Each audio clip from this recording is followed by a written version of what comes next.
let us continue the journey, Southern Glory.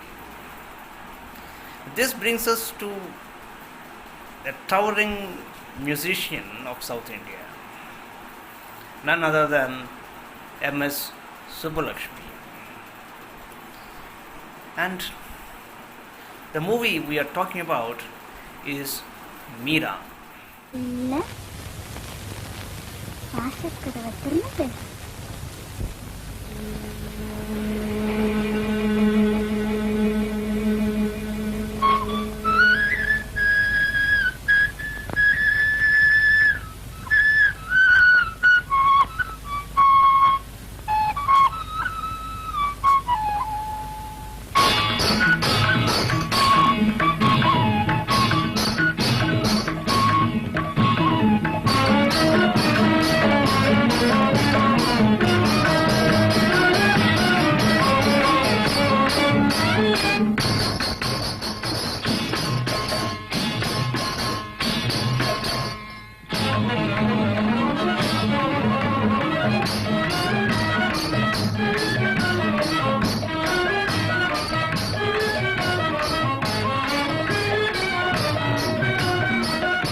What a coincidence. There are many in South India who equate Meera with Subbulakshmi.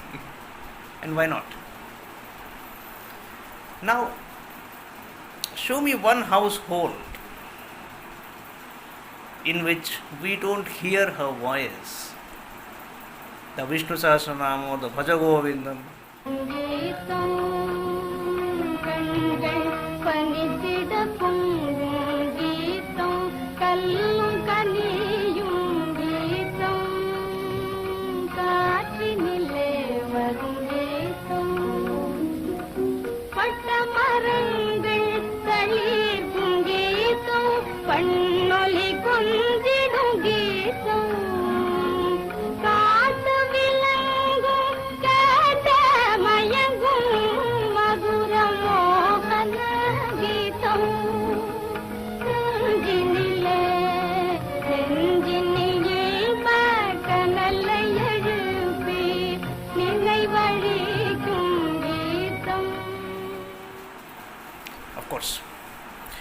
Today, of course, we have only one topic, that is the film Meera, made in the year 1945.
A movie attempting to portray this subject would indeed need sheer poetic excellence and a tremendously endowed voice culture.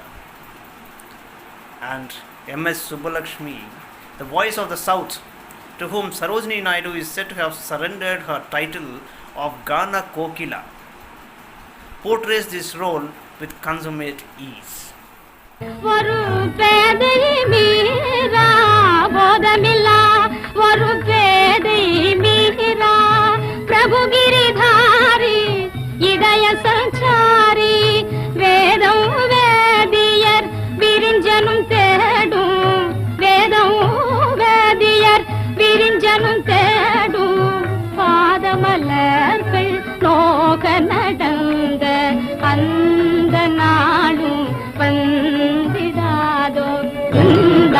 வனத்தில் கண்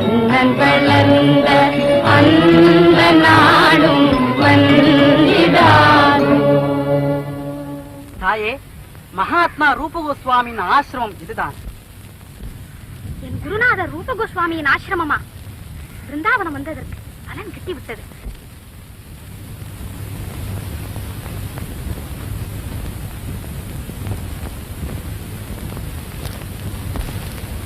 சாதுக்களே, உங்கள் குருதேவரிடம் அடியாள் மீரா வந்திருக்கிறேன், அவருடைய தரிசனம் கோருகிறேன் என்று சொல்லுங்கள். தாயே, எங்கள் குருதேவர் பெண்ணால் பிறந்தவர்களை கண்ணாலும் பார்க்க மாட்டார். அப்படி ஒரு விரதம் எடுத்துக் கொண்டிருக்கிறார். என்ன இது? என்னால் நம்ப முடியவில்லையே. உங்கள் குருதேவரிடம் கேளுங்கள். இந்த பிருந்தாவன கஷேத்திரத்தில் ஸ்திரீ யார், புருஷன் யார்? குன்றெடுத்து கோனிரி காத்த கோபாலன் ஒருவன்தானே பிருந்தாவனத்தில் புருஷன். அவனிடம் பிரேமை கொண்ட அடியார்கள் எல்லோரும் பெண்களே அல்லவா? தாயே, நீயே என் பரமகுரு. என் மனத்தின் மாசை போக்கினாய். சுவாமி, இது என்ன வார்த்தை? நாங்கள் அல்லவா என் குருதேவர். அடியார் மீராவை மறந்து விட்டீர்களா? கண்ணன் பிறந்த புண்ணிய தினத்தில் எழுந்தருளி கிரிதாரியின் விக்கிரகத்தை கொடுத்து போனது எங்களுக்கு நினைவில்லையா? ஓஹோ, பரமபக்தர் தூதாராவின் பேத்தியானி. மாயக்கண்ணன் பேரில் மதுர கீதங்களை பாடும் மேவார் மகாராணி நீதானா? தாயே, உனக்காகத்தான் இத்தனை நாளும் காத்திருந்தேன். உனக்காகத்தான் துவாரகாபுரியின் பிரபு என்னை அனுப்பினார். வாமா. And no wonder her name was synonymous with Meera. After the film was also remade in Hindi, in which she appeared as Meera yet again. Now, of course, there have been some varied opinions about the timing of Meera in Indian history, but she actually belonged to the Bhakti movement, the way history is classified, and she is said to have lived during the first half of the 16th century CE. And of course, her character resembles Goda Devi of Srirangam, and sometimes some of the students of literature also equate her character with the Radhika Santvanam, the book written by Muthu Pallani.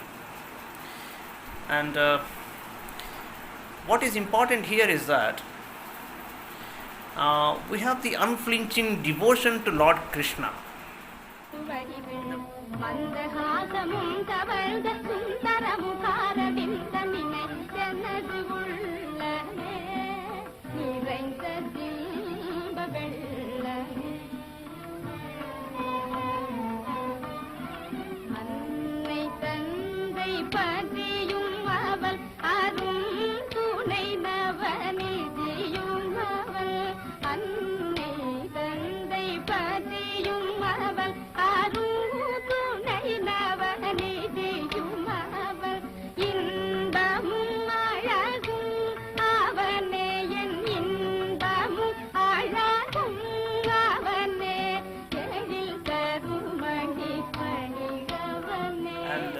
This devotion has a striking feature. You have all social and conventional norms dissolved inside the concept of Lord Krishna being the only bandhu, that is relative, and the rest all being meaningless. Now the movie Meera came up with a script written by Kalki Krishnamurti, and the script sticks to a storyline highlighting the sum and substance of Meera rather than trying to conduct deep research into her entity. Why not? You go directly to the subject. And in fact, this movie was not very lengthy either, like Haridas. It was 113 minutes. That's very interesting. And a devotee from Vrindavan visits Meera's house while she was a little girl. Now, I was personally quite impressed to see this little girl performing the young Meera, and the artist was Radha Vishwanath. பிருந்தாவனத்திலே இந்த அற்பாடுகளை கழிக்க நினைத்தேன். ஆனால் ஒரு அதிசயத்தை கேளுங்கள். ஒரு நாள் அதிகாலையில் புண்ணிய யமுனா நதியில் ஸ்நானம் செய்து கொண்டிருந்தேன். அப்போது வானத்திலே தேஜோமயமான ஒரு நட்சத்திரம் தோன்றிற்று. அது கண்ணை பறிக்கும் பிரகாசத்துடன் தெற்கு திக்கை நோக்கி பாய்ந்து மறைந்தது. யாரோ ஒரு பெரிய மகான் இப்பூலோகத்தில் அவதரித்திருக்கிறார் என்று தெரிந்து கொண்டேன். அந்த பக்த சிரோமணியை தரிசிக்க மாட்டோமா என்ற ஆசையால் யாத்திரை கிளம்பினேன்.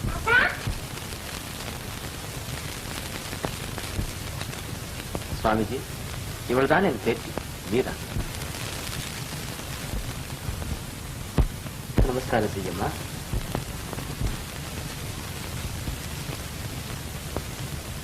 நமஸ்காரம் பண்ணு.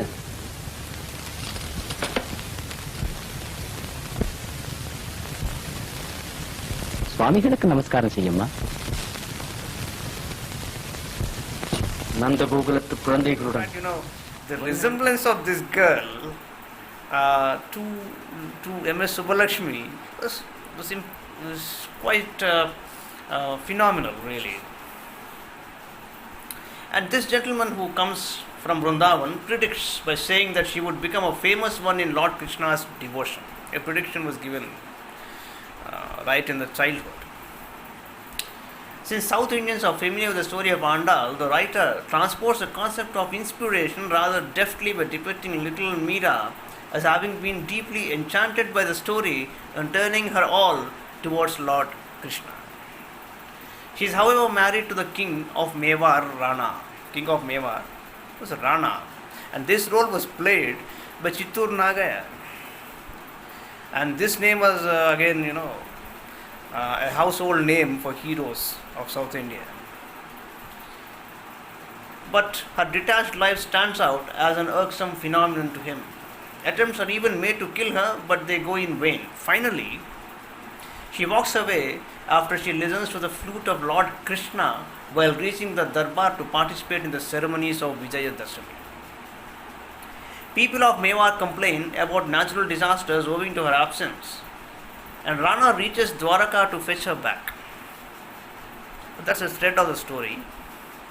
Meera had been to Vrindavan by then to see the old sadhu who had predicted about her, and both turn up in Dwaraka just as the doors open in the temple. And Meera falls down after having darshan. Her soul is shown as merging with the Lord. This is a great scene, and for those days.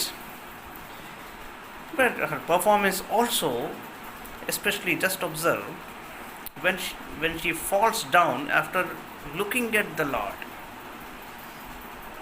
I for once thought this was something astounding for those days, and a pity that M.S. Subbalakshmi was not seen on the silver screen in different roles. That was what I thought.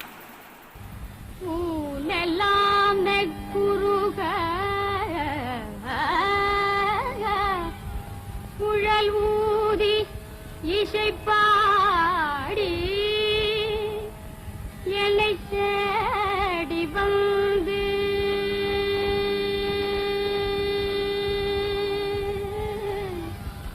கடல் வண்ணத்திருமேனி எழிற்கோலம் காட்டி கனவினிலே என்னை மணந்த கண்ணா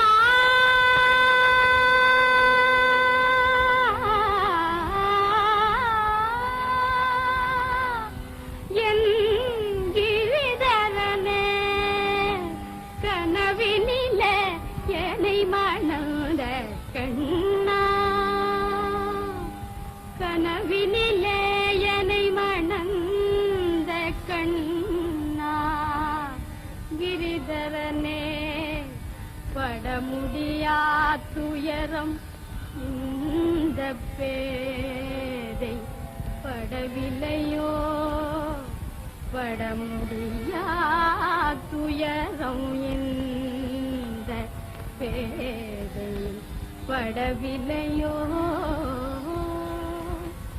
பாவி உயிர் தெரிவார்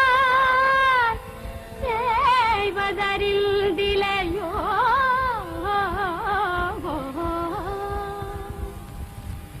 இடர்கடலில் மீராவை தவிக்க விட்டே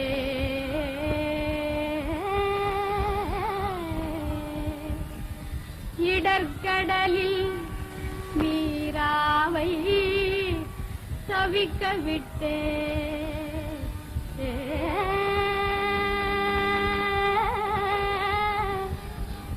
மீராவை தவிக்க விட்டே. Ellis R. Duncan, the American director, does a good job documenting the narrative. There are certain frames wherein M.S. Subbulakshmi offers substantial portrayals. The scene inside the temple, which is intended to be blown off, is a takeaway in what appeared to be quite a hard-earned camera work. Now, this movie had actually 21 songs, and most of them sung by M.S. Subbulakshmi in chorus. And music by S.V. Venkataraman virtually stands out because the movie was grounded in music basically, and she was quite a star. And Meera was popular for devotion and her music and her lyrics, and that was how M.S. Subbulakshmi became a star. The director chooses to leave the character at its pristine purity. He does not attempt to show her in a contemplating position or in a self-introspecting mode. This is one feature of the film, because you expect that there will be a struggle which the character will be experiencing, the struggle between the family life, her husband, the society, this, that, and again the way she moves into the spiritual line, there is a conflict.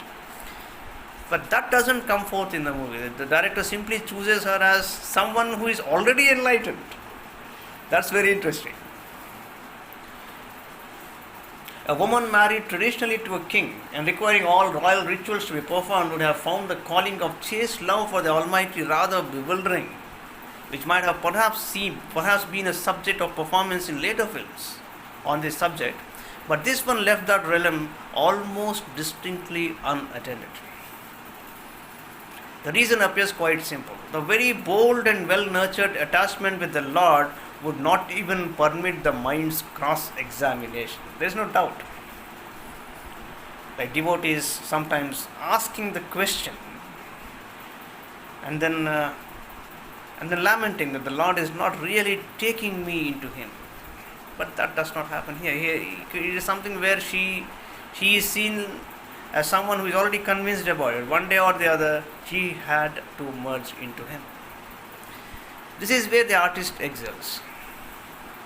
She follows the very narrative depicted inside the various bhajans and walks away with a striking performance. M.G. Ramachandran, now someone who went on to become the Chief Minister of Tamil Nadu, and also received the Bharat Ratna. Now, this is one movie which has the distinction of having two Bharat Ratnas in one movie, M.S. Subbulakshmi and M.G. Ramachandran. Here now M.G. Ramachandran plays a very brief role in this movie. M.S. Subbulakshmi's passion for music and the glory she earned with Meera are significant in terms of what Meera purports in her very character. Meera unified herself with Lord Krishna, while M.S. Subbulakshmi carried herself into the realm of Nada Vinodam by spreading her mellifluous music through the character of Meera. There are two concepts which have immortalized both simultaneously: passion and devotion. நாதன் அன்றோ சுராசுரர் பணிபாதா அருள்தராத காரணம் ஏதோ சுராசுரர் பணிபாதா அருள்தராத காரணம் ஏதோ தாழ்மலர் விடுவேனோ தாமதம் இனி தாளேனே தாழ்மலர் விடுவேனோ தாமதம் இனி தாளேனே சுராசுரர் பணி பாதாருதராத காரணம் ஏதோ கண்ணனே நான் பட்ட பாடு கண்டு கல்லும் கரையும்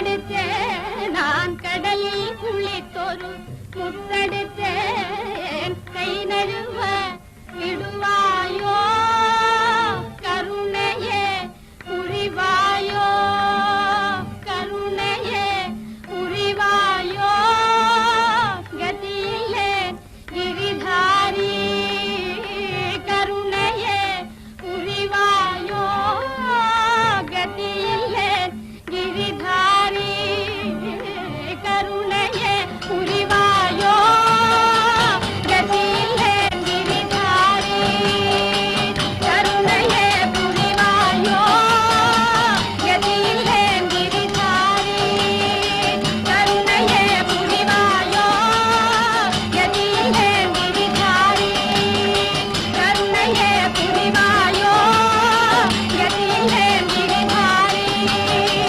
துவாரகாபுரி வாசா சோதனை போதாதோ தரிசனம் காண தடை செய்யும் கதவும் திறவாதோ மீரா உன்னடிமை என்பதும் திருவுள்ளம் மறந்ததோ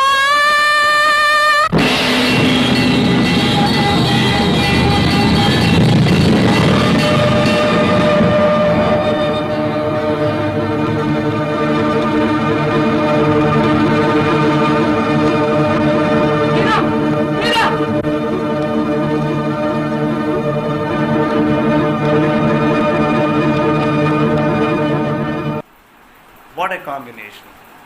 Come to think of it. The director leaves us thinking about connotation and denotation leading towards what we call myth. Now, in film technique, we have these concepts of connotation and denotation. That is, you propose a connotation, you denote it, rather decode it, and then again bring it to the viewer. Now, these do function as crystallizers of abstract concepts, and in the words of Susan Hayward, make sense of the culture, institutional and social, in which individuals or communities find themselves. That is, you create a situation, you show them a concept, that is connotation, then you nurture the subject inside the social context. And at the end of the story, through the society, that's what you see. You see people around her, around Meera, when her soul actually merges with the Lord. So that's how it is. So Ellis Roderick Duncan worked predominantly in Tamil cinema from 1936 to 1950.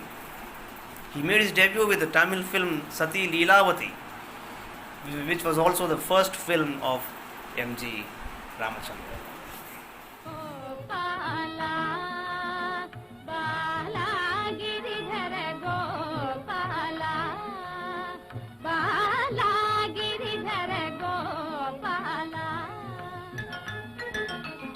Shyamal शरीर कौतुबहार श्यामल शरीर कौतुबहार पीतांबरधर प्रभो मुरारे पीतांबरधर प्रभो मुरारे